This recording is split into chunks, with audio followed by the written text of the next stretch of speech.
قومی سلامتی کمیٹی کا اجلاس ہوا جس کی صدارت وزیر اعظم شہباز شریف صاحب نے کی۔ وزیر اعظم شہباز شریف صاحب کے اندر جو قومی سلامتی کمیٹی کا اجلاس ہوا، اس میں تمام سروسز چیف نے شمولیت کی، ایئر چیف اس میں شامل تھے، جو بحریہ کے چیف ہیں وہ بھی اس میں شرکت کی، اس کے علاوہ آرمی چیف صاحب نے اس میں شرکت کی، جو joint chief of staff committee ہیں شمشاد ساحر، انہوں نے بھی اس میں شرکت کی، ساحر شمشاد صاحب انہوں نے بھی اس میں شرکت کی، اس کے علاوہ تمام جو وزراء تھے انہوں نے اس میں شرکت کی۔ تو جیسے یہ کمیٹی کا اجلاس سٹارٹ ہوا تو اس پر جو اسحاق ڈار صاحب ہیں ان پر سوالات کی بچھاڑ کر دی گئی۔ اسحاق ڈار صاحب سے سوالات کیے گئے معیشت کے بارے میں، ان سے معیشت کی جو دن بدن تنزلی کے جو اثار ہیں اس پر سوالات کیے گئے کہ آپ بتائیے کہ معیشت کیوں ڈاؤن ہوتی جا رہی ہے، کیا مسائل پیش آ رہے ہیں۔ تو اس کو ڈائیورٹ کرنے کے لیے وزارت داخلہ خود کودی میدان میں اور انہوں نے عمران خان صاحب کے اوپر الزامات کی بچھاڑ کر دی۔ ان کا کہنا تھا، انہوں نے جو ایجنڈا رکھا قومی سلامتی کمیٹی کے سامنے اور جو منتیں ترلے کی قومی سلامتی کمیٹی کے آگے کی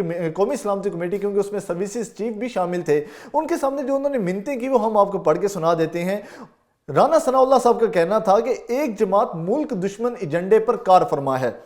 تحریک انصاف ملک اور غیر ملک میں بھی مہم جوئی میں مصروف ہے، ملک کو ڈیفالٹ کرنے کے لیے ایڑی چوٹی کا زور لگایا جا رہا ہے پاکستان تحریک انصاف کی جانب سے۔ اسحاق ڈار صاحب نے اس کے بارے میں شواہد بھی سامنے پیش کیے، جو قومی سلامتی کمیٹی کے اجلاس اس کے اندر شواہد پیش کیے گئے۔ اس کے علاوہ تحریک انصاف کو ملک دشمن کے لیے خطرہ قرار دے، یعنی ملک کی سلامتی کے لیے تحریک انصاف کو خطرہ قرار دے رہے ہیں وزارت داخلہ جو کہ پاکستان مسلم لیگ نون سے ان کا تعلق ہے، اور وزیر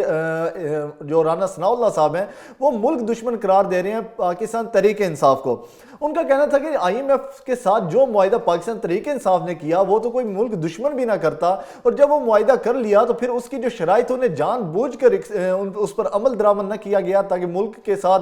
جو ملک ڈیفالٹ کی طرف جائے، ملک کو دوبارہ سے لون نہ مل سکے، ملک کو جو آئی ایم ایف کی اگلی اقساط ہیں وہ نہ مل سکے، تو یہ ملک دشمنی کی گئی۔ انہوں نے یہ بتایا قومی سلامتی کمیٹی کے اجلاس کے اندر، یعنی کہ سوالات ان سے ہو رہے ہیں معیشت کے اوپر کہ آپ بتائیے کہ آپ کی معیشت کیوں ڈاؤن جا رہی ہے۔ تو انہوں نے ڈائیورٹ کرنے کے لیے، کیونکہ اپنی ناکامی چھپانے کے لیے تمام جو ملبہ تھا عمران خان صاحب کے اوپر ڈالنا شروع کر دیا۔ اس پر بھی انہوں نے جو قومی سلامتی کمیٹی کے شرکا تھے انہوں نے اس کو کہا بھی آپ تحریک انصاف کو چھوڑیں، آپ یہ بتائیں کہ معیشت کیوں ڈاؤن جا رہی ہے، آپ معیشت کے بارے میں جواب دیں۔ ان کا کہنا تھا کہ ملک کے اندر جو حالات ہیں انتہائی نازک حالات پر اس میں معیشت پہنچ چکی ہے، آپ کے جو فارن ریزروز ہیں وہ 5.8 بلین ڈالر پر پہنچ چکے ہیں، جو مہنگائی ہے وہ بہت زیادہ ہو چکی ہے، جو آپ کے ترقیاتی بجٹ تھا، جو ترقیاتی ڈیولپمنٹس کے کام تھے، جو ترقیاتی کام ہو رہے تھے ملک کے اندر، ان میں 38% کمی ہونے کے باوجود جو ملک کی اخراجات ہیں وہ بڑھتے ہی جا رہے ہیں۔ جو ملک کی سروسز چیفز ہیں انہوں نے اس پر سوالات اٹھائے۔ ان کا کہنا تھا کہ آپ بتائیے کہ پاکستان کے اندر اتنی مہنگائی کیوں ہو رہی ہے، اس کا جو حل ہے وہ کیا ہے، لیکن اس کا کوئی جواب نہیں تھا اسحاق ڈار صاحب کے پاس۔ بس وہ پوری قومی سلامتی کمیٹی کے اجلاس کے اندر عمران خان صاحب پر الزام لگاتے رہے کہ ان کی پالیسیز ایسی تھی، انہوں نے یہ معاہدے کیے، ان کے معاہدوں کی وجہ سے ملک اس تباہی پر پہنچا ہے۔ یعنی کہ کوئی اچھے نوٹس کے ساتھ اس قومی سلامتی کمیٹی کے اجلاس کا اختتام نہیں ہوا۔ تو یہ ہم آپ کے سامنے رکھنا چاہتے تھے کہ قومی سلامتی کمیٹی کے اجلاس کے اندر بھی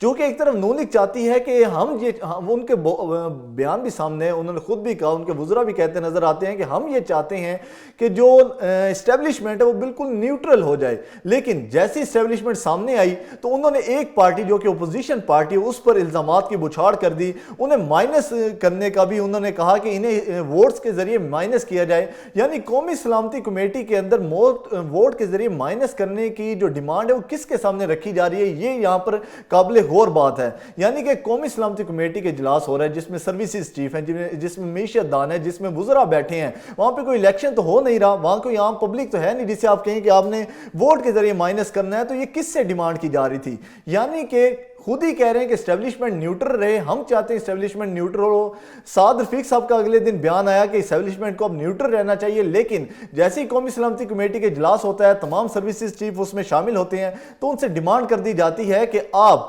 عمران خان صاحب کو مائنس کریں، وہ ملک دشمن ہے، وہ ملک کے خلاف پروپیگنڈا کر رہے ہیں، وہ ملک دشمن مہم جوئی میں مصروف ہیں۔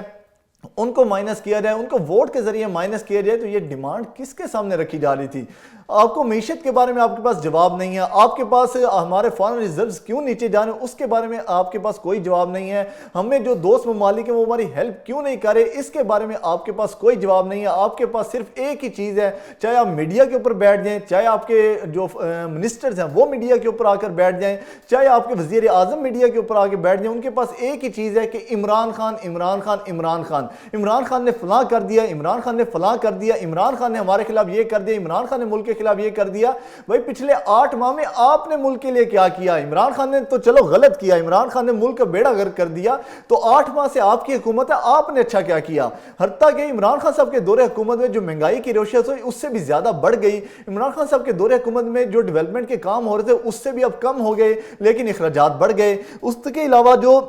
روٹی عمران خان صاحب کے دور حکومت میں 10 سے 12 روپے کی ملتی تھی وہ اب کراچی کے اندر 25 روپے تک جا پہنچی ہے. آٹے کی قیمت آپ دیکھ لیں وہ مہنگی ہوتی جا رہی ہے, گھی جو ہے 120 روپے مہنگا کر دیا گیا ہے, فارن ریزرو 27 بلین ڈالر سے 16 بلین ڈالر سے 5.8 بلین ڈالر پر آپ پہنچے ہیں. تو اس کا جواب ان کے پاس کوئی نہیں تھا, ان کے پاس صرف ایک ہی جو نعرہ تھا, ایک ہی جو ان کے منہ میں الفاظ تھے وہ عمران خان کے تھے. تو اسی پر وہ میٹنگ اختتام ہو گئی, وہ قومی سلامتی کمیٹی کے اجلاس ختم ہو گیا کہ عمران خان عمران خان عمران خان, کیونکہ پی ڈی ایم حکومت کے پاس نہ تو کرنے کچھ ہے, ان کو فارن کوئی مدد کرنے کو تیار نہیں ہے, ان کے پاس صرف ایک ہی چیز ہے کہ عمران خان نے ہمارے ساتھ یہ برا کیا, عمران خان یہ مائنز بچھا کے گیا,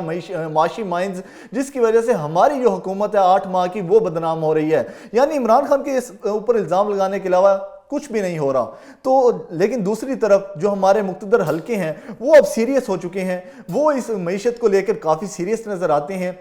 جی ایچ کیو میں معیشت دانوں کو بلایا جا رہا ہے, جو ایکسپرٹس مانے جاتے ہیں معیشت کے انہیں بلایا جا رہا ہے, ماہرین کو بلایا جا رہا ہے, ان سے مشورے لیے جا رہے ہیں کہ جو معیشت کے اس میں پاکستان کا حال ہے اس کو کس طرح اس بحران سے نکالا جائے, پاکستان کو کس طرح سے سٹیبل کیا جائے, اس معاشی بحران سے کس طرح نکلا جائے. کیونکہ پاکستان نے ایک ہفتے کے اندر, نیکسٹ جو ایک ہفتہ آنے والا ہے جنوری کا, اس کے اندر پاکستان نے $1 ارب کی ادائیگی کرنی ہے, جو کہ یو اے کے گلف ممالک کے جو بینکوں سے لیے گئے تھے, کمرشل بینکوں سے قرضے لیے گئے تھے, ان کو واپس کرنا ہے. تو اس لیے یہ جو معاملات انتہائی سنگین ہو چکے ہیں ملک کے, یہاں تک کہ اب آ کے اسٹیبلشمنٹ کی آنکھیں کھلی کہ ملک کے حالات کافی زیادہ خراب ہو چکے ہیں. کسی کی انا کی بھیڑ تو چڑھ گئی پاکستان کی معیشت, لیکن اب نیو جو اسٹیبلشمنٹ ہے وہ اس پہ کافی غور و فکر کر رہی ہے, اور انہوں نے معیشت دانوں کو بھی بلایا, شبر زیدی, حفیظ شیخ, رضا باقر صاحب کو بلایا گیا. اسی طرح معیشت دانوں سے اس کے بارے میں مشورے کیے جا رہے ہیں. تو اللہ پاک پاکستان کا حامی و ناصر ہو, اللہ پاک پاکستان کی مدد فرمائے. اس بحران سے نکلنے میں اللہ پاک ہی پاکستان کی مدد کر سکتے ہیں. ملتے ہیں نیکسٹ بلاگ کے اندر, تب تک کے لیے اللہ حافظ.